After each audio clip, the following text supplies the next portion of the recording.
Assalamualaikum warahmatullahi wabarakatuh. Perkenalkan, nama saya Putri Wiromawati dari D3 Administrasi Keuangan. Di sini saya mau menjelaskan beberapa poin saja materi anjak piutang, yaitu ada pengertian, pihak yang terlibat, dan sejarah.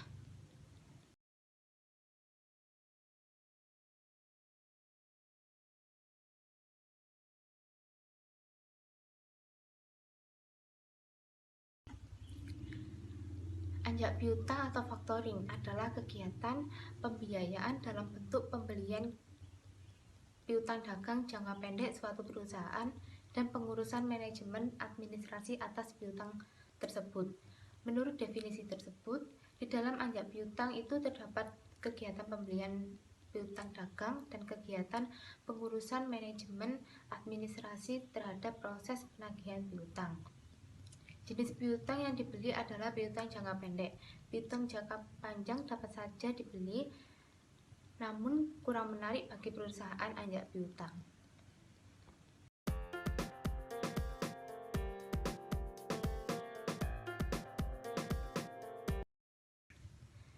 Perbedaan anjak piutang dan pembiayaan piutang.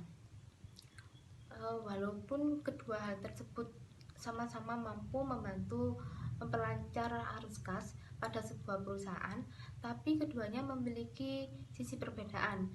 Pertama, dari sisi biaya. Jika dibandingkan dengan anjak piutang, pembiayaan piutang mempunyai biaya yang jauh lebih besar karena di dalamnya terdapat fee dan bunga. Kedua, dari sisi proses. Penagihan pada anjak piutang akan lebih mudah karena pihak perusahaan tidak perlu lagi melakukan penagihan dalam pihak pemilik piutang, karena dalam hal ini pihak investorlah yang nantinya akan melakukan penagihan.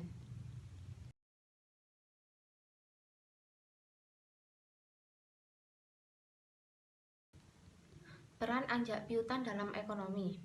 Sama seperti perusahaan lainnya, perusahaan anjak piutang juga memiliki peranan dan juga efek dampak yang penting di dalam perekonomian suatu negara.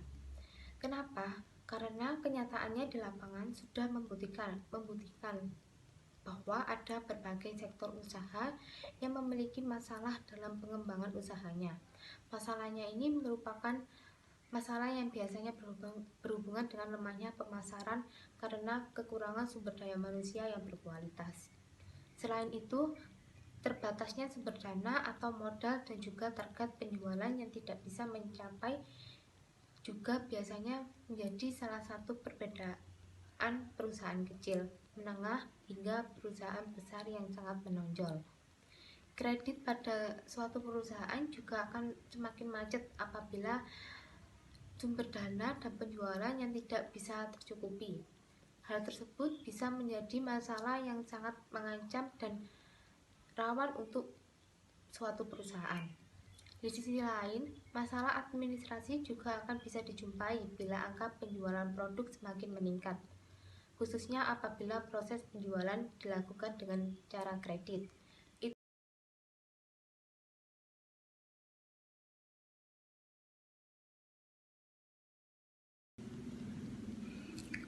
Pada anjak piutang terdapat 3 pihak yang berpartisipasi. Pihak-pihak tersebut adalah perusahaan yang memberikan atau menyediakan jasa anjak piutang dan perusahaan yang membeli jasa anjak piutang serta yang membeli barang atau jasa. Perusahaan yang menyediakan jasa anjak piutang disebut faktor. Perusahaan yang membeli jasa anjak piutang disebut klien, dan pihak yang membeli barang dari klien disebut customer atau pelanggan.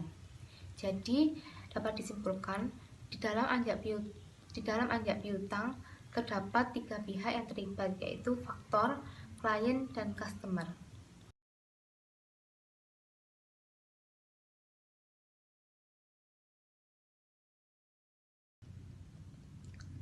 Anjak piutang ini merupakan salah satu strategi bagi perusahaan di dalam manajemen dan administrasi perdagangan. Sebagai contohnya, suatu perusahaan dapat melakukan usaha peningkatan penjualan dengan memberikan fasilitas kredit kepada konsumen. Pemberian fasilitas ini menimbulkan beberapa konsekuensi, antara lain timbul proses penagihan piutang tertunda atau tidak terbayar, dan administrasi berkas-berkas terkait barang atau jasa. Semakin tinggi tingkat penjualan, akan semakin banyak pula proses penagihan piutang tertunda atau tidak terbayar dan berkas-berkas administrasi, sehingga perusahaan perlu mengalokasikan sumber daya yang ada.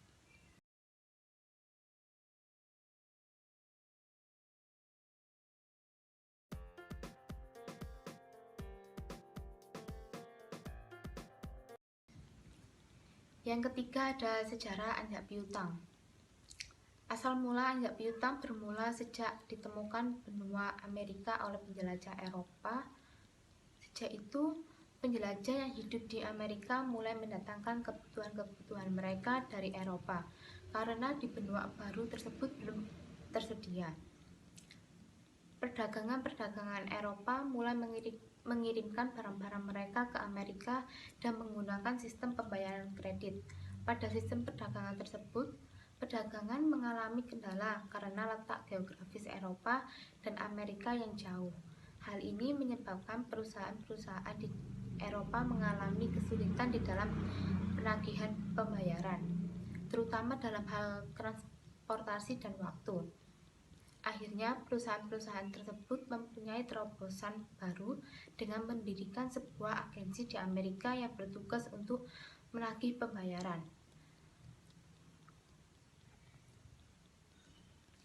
Sejak saat itulah, jasa anjak piutang berkembang sampai saat ini. Di Indonesia, jasa anjak piutang juga sudah mulai berkembang, terutama sejak kebijakan pemerintah untuk mendorong lembaga pembiayaan. Nilai pembiayaan jasa ini cukup besar, walaupun di telinga masyarakat jasa anjak piutang jarang terdengar. Sebagai gambaran, pada tahun 2011, perusahaan non-jasa keuangan memperoleh pembiayaan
Mungkin itu saja materi tentang anjak piutang yang bisa saya sampaikan. Terima kasih. Wassalamualaikum warahmatullahi wabarakatuh.